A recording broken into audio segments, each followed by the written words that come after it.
प्रणाम।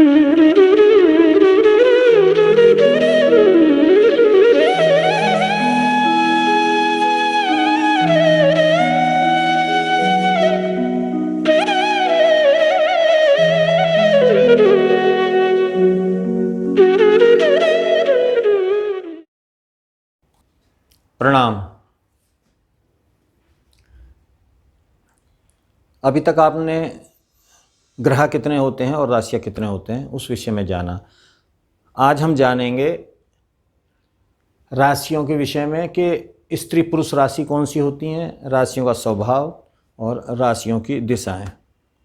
आगे चलने से पहले एक आप लोगों से एक सुझाव है कि जो भी कुछ आपको यहाँ बताया जा रहा है आप उसे अगर पूरी तरह से मनन कर लेते हैं, कंठस्थ कर लेते हैं, तो आपको विशेष लाभ देगा। आप अपने विषय में भी जान सकते हैं और किसी के भी विषय में विस्तार से बता सकते हैं, अपने भविष्य जान सकते हैं, अपने जीवन में घटित होने वाली घटनाओं को भी जान सकते हैं।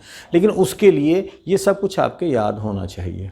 अगर आप इसे याद नहीं करते हैं तो ज्योतिष में आगे चलना आप लोगों के लिए मुश्किल हो जाएगा। तो आप लोगों से पुनः ये सलाह है कि जितना भी आपको यहाँ बताया जाता है आप उतने को पूरा कंठस्थ कर ले। अब आते हैं राशियों में स्त्री और पुरुष राशियां। स्त्री और पुरुष राशियां कौन सी होती हैं, या हम कहें कि सम और विषम राशियां। जितनी भी विषम राशियां होती हैं, विषम राशियों में यानी कि 1, 2,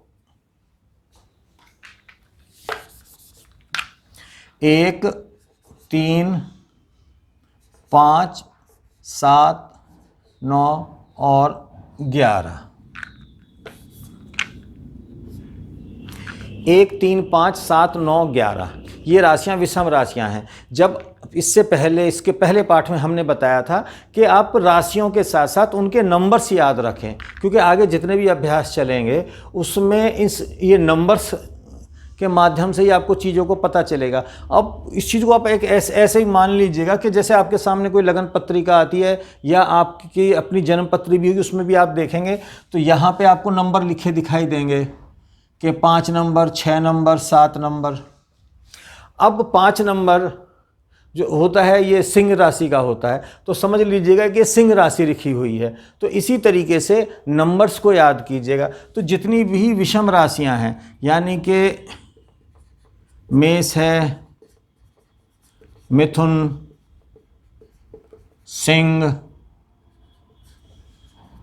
तुला, धनु और कुंभ, ये विषम राशियां हैं।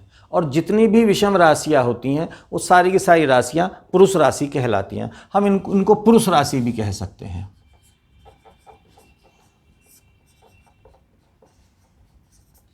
पुरुष राशि तो आपको पुनः समझना है कि विषम राशियां पुरुष राशि कहलाती हैं। उसके बाद में आती हैं आपकी सम राशियां 2, 4, 6, 8, 10 और 12 यानी कि वृष,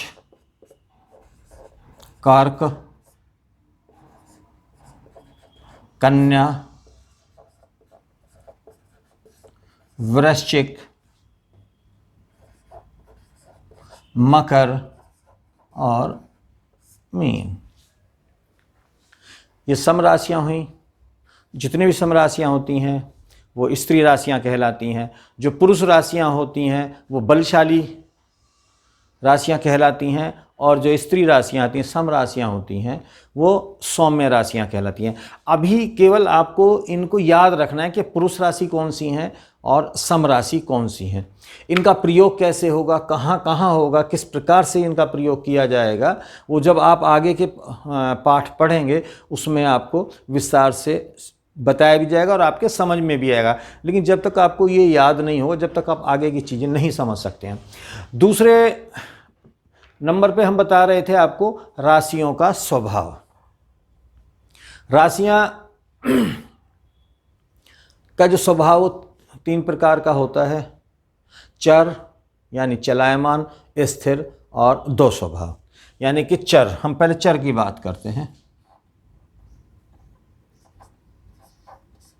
चर राशि,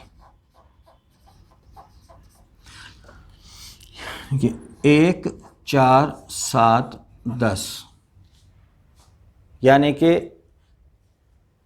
मेष, कर्क, तुला और मकर, ये जो राशियां होती हैं ये चर राशि कहलाती हैं। मेष, कर्क, तुला और मकर। दूसरे नंबर पे आती हैं स्थिर,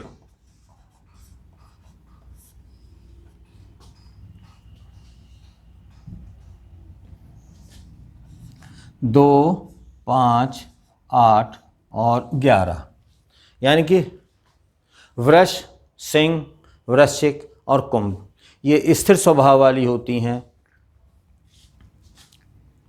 यानी कि वृष, सिंह,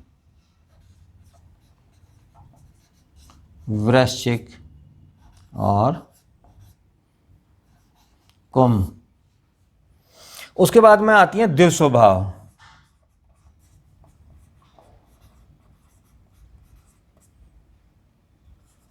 तीन, 6, 9 और 12, यानी कि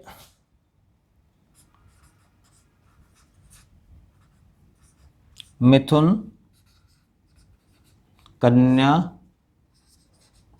धनु और मीन। तो पुनः एक बार मैं बता देता हूं कि जितनी भी विषम राशियां हैं वो पुरुष राशि कहलाती हैं, सम राशियां स्त्री राशि कहलाती हैं। उसके साथ साथ चर, स्थिर और द्विज स्वभाव, यानी मेष, कर्क, तुला और मकर, ये आपकी चर राशि हैं। वृष, सिंह, वृश्चिक और कुंभ, ये आपकी स्थिर राशि हैं। और मिथुन, कन्या, धनु और मीन, ये द्विज स्वभाव राशि हैं। इनका प्रयोग कैसे होगा, कहाँ होगा, कैसे किया जाता है, ये सारी बातें विस्तार से बताएंगे, लेकिन फिर भी थोड़ा सा आइडिया देते हैं कि अगर आपके पास कोई भी मुहूर्त निकलवाने के लिए आता है तो उस समय इनका प्रयोग किया जाता है। और कार्य स्थिर रहेगा, आपका कार्य बनेगा नहीं बनेगा, इन सब चीज़ों के में इन राशियों का प्रयोग किया जाता है। तो अभी सबसे पहला कार्य है कि जितना भी आपको बताया गया है आप इसे कंठस्थ कर लें, याद कर लें। इनका प्रयोग वो सब सारा का सारा आगे बताएगा। इसके बाद में आता है राशियों की दिशाएं। अभी मान लीजिएगा ये आपकी जन्म पत्रिका है या ये हमारा भचक्र है, भूमंडल है। थोड़ा सा आगे चलने से पहले एक चीज़ और बता दें कि जैसे ये भूमंडल होता है, ये पूरा 360 डिग्री का होता है। और 360 डिग्री का यहाँ हम एक पॉइंट मान लें और यहाँ से राशियों को इसको 12 बराबर भागों में अगर हम इसको बांट दें तो 360 को अगर हम 12 से भाग देंगे तो ये 30 डिग्री आएगा। यानी कि 12 राशियाँ हुई तो एक राशि जो होती है वो आपकी 30 डिग्री की होती है। कोई भी राशि आपकी 30 डिग्री की होती है। अब हमने आपको बताया था कि हम आपको केवल फलित बताएंगे, गणित की ज़्यादा चर्चा नहीं करेंगे, लेकिन जहां आवश्यक होगा वहाँ बता देंगे, क्योंकि जब आप कुंडलियाँ देखेंगे तो वहाँ ग्रह और राशियों का डिग्रियों का वर्णन आएगा, तो इसलिए बताया। तो अभी हम बात करते हैं राशियों की दिशाएं। तो राशियों की दिशाओं के लिए मान लीजिएगा ये आपकी पूर्व दिशा है, ये आपकी पश्चिम दिशा है और ये आपकी उत्तर है और ये दक्षिण है। जब आपकी कुंडली बनेगी और कुंडली जो होती है, कुंडली में भी ये पूर्व दिशा होती है, कुंडली की ये दक्षिण होती है, ये उत्तर ये पश्चिम होती है, ये उत्तर होती है और ये दक्षिण दिशा होती है। अब राशियों की दिशाएं, यानी कि 1, 5 और 9, यानी कि मेष राशि, सिंह राशि और धनु राशि, उसकी दिशा पूर्व है। 2, 6, 10, 3, 7, 11 और 4, 8, 12। आप इसको अब समझ लीजिएगा कि मेष, सिंह, धनु, उसकी दिशा आपकी पूर्व होगी।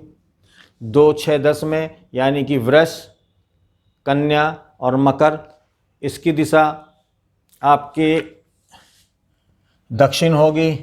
और मिथुन, तुला और कुंभ की जो दिशा होगी वो आपकी पश्चिम होगी। कर्क, वृश्चिक और मीन, इसकी दिशा आपकी उत्तर होगी। तो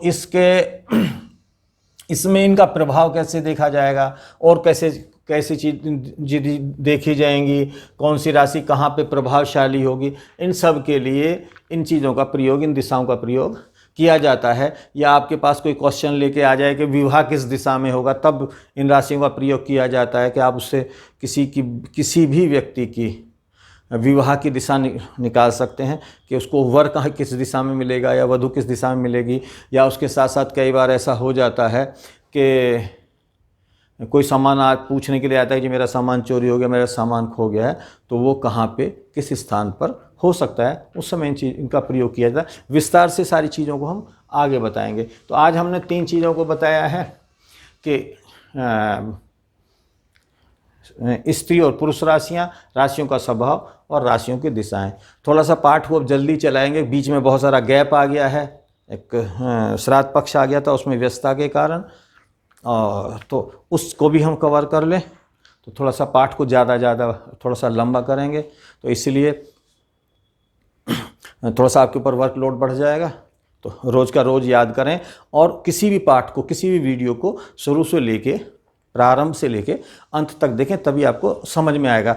अगर आपको उचित लगता है तो हमारी इन वीडियो को आप लोग जो नए लोग देख रहे हैं वो इसको सब्सक्राइब कर सकते हैं। अगर कोई सब्सक्राइब करके इस वीडियो को हमारे दिए गए नीचे नंबर पे उसका स्क्रीनशॉट लेकर के हमें भेज देता है और कोर्स कंप्लीट होने के बाद में संस्था की तरफ से उसको सर्टिफिकेट दिया जाएगा। इसी के साथ मैं अपनी बात को विराम देता हूँ। जय हिंद, जय भारत।